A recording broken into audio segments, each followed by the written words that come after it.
Здравейте, сладки! В днескашното видео ще видите няколко типа жени в салона за маникюр. Предполагам, че много от вас също така ще се припознаят. Като човек, който иска да стане маникюристка след време, предполагам, че ще се сблъскам с много други типове жени, но сега ще ви покажа няколко, които знам. След време може да направя и втора част, когато вече има малко повече опит с типовете хора там. Още нещо преди да започнем, последите ми в Instagram, ако все още не сте го направили. И така, да преминаваме направо към видеото.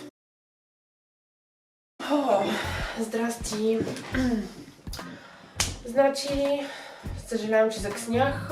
Ще правим каквото реши, ще правим, няма проблем, това вече ми омръзна. По твое осмотрение, знаеш трендовете в момента, каквото решиш прави, оставам се в твоите ръце. Заповядай, каквото ти искаш. Семията, общо взето.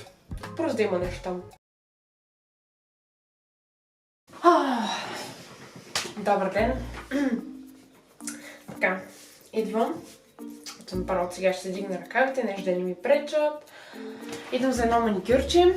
Искам нещо по-лятно вече. Времето се стопля, така че искам нещо по-лятно да ми направиш.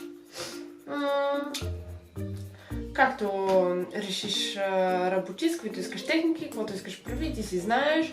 Искам нещо лятно просто. Първа една тръчичка, да ти е по-удобно, ако искаш. Чакай. Сега с какво ще ми махаш това? Ама с електрическата пила? Да. И тук кожичките трябва да ми обереш, нали знаеш? И трябва да ми сложиш после масло и после един заздравител да ми сложиш бързо, така да изсъхне. И после гелчето, нали? Първо преди това основичката, а после гелчето, то е ясно, да не трябва уча, нали? Просто не искам да стават грешки върху ногтите ми, защото много си ги ценя и искам да са както трябва, да изглеждат добре. Да, и някакво кремче преди това да ми намажеш ръцете също, нещо така за... като цяло за кожички. Да, нещо хубаво да умекочи, както трябва. И после като ми слагаш цвета, нали, първо си слагаш основата, после цвета и си рисуваш, нали. Ще рисуваш или слепинг, или с ваденки. Пробвай с ваденки, много яко ще стане според мен поне. Нали, не искам да ти бъркам в работата с абсолютно нищо, но просто да ти кажа, че с ваденки ще стане много готино. Нали, знаеш, първо във водичката ги потапяш, после така залепваш, полека, внимателно, да стане както трябва. И после естествено топлака накрая, нали? Да, това е... Предполагам, че няма нужда и това да ти го казвам. Не, че искам нещо да се бъркам в работата. Нали, ти си ги разбираш нещата, ти си знаеш, аз просто така ти давам някакви идейки. Здрасти! Какво става, как си? Идвам първо малко с лоши новини и също така искам да ти се оплача. Значи миналия път, виж сега тук, това е още след третата седмица, веднага ми се, даже нямаше 3 седмици и втората седмица на половината, извинявай много. Тук цялото, виж, надра се адски много. Искам да ти кажа, че един нокът дори ми падна, но просто ходих на друга маникюристка да ми го сложи, защото пък тогава трябваше да правим едни важни неща и нямаше как ръцете ми да изглеждат по този начин. Един нокът ми падна още на втората седмица. Това не мисля, че е нормално. Този виж как се отлепи отдолу, този също, ако може така да не се повтаря следващия път, става ли? Иначе искам да ми направиш сега нещо по... нещо бяло. Нещо в беличко. Така по-пролетно, примерно. Оставам се в твоите ръце да действаш.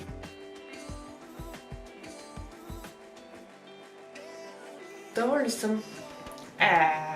Не де.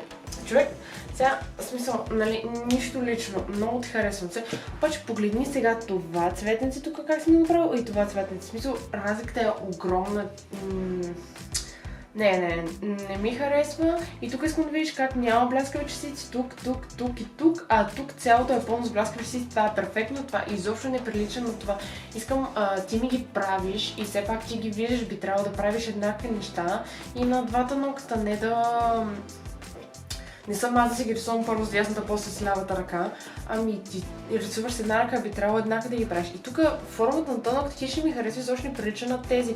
Искам да ми го правиш тук формата и наново да го направим цялото, защото тук нещо не е хванало бялото както трябва и виж има едни такива като по-леки петна. Не ми харесва, не.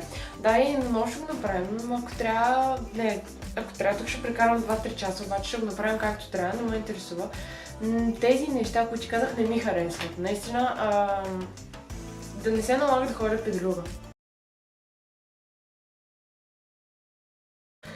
Здравей!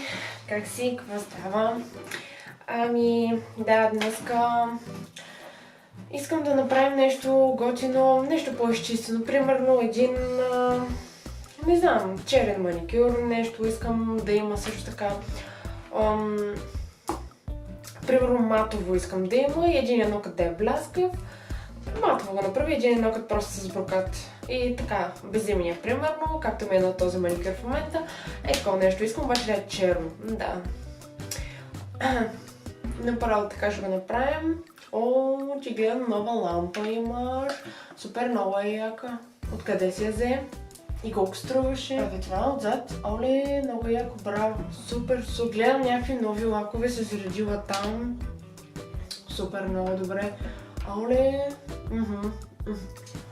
И тук зад мен гледам някакви лакчета, нов гел ли имаш? Честно ли? Откъде е? Как си го поръчваш? На колко пари го взимаш? Много ми е интересно, между всички всякакви такива неща са много интересни. Салон твой ли е по принцип или си тук под наем? Колко си години иначе? И имаш ли си приятел? А това твои естествени ногти ли са или това сега в момента е гел, което има? Това ли си ги рисуваш и на лявата ръка? Как се справиш, бе, човек? Аз направо не знам, ти ако не ми ги правиш, не знам как ще се оправя сама, честно. И там лампа хубава ли е? Величка много е красива, нямаш ли черна? Да си вземеш черна, ще е много по-стилно и яко. Ще ти ходи на салона много.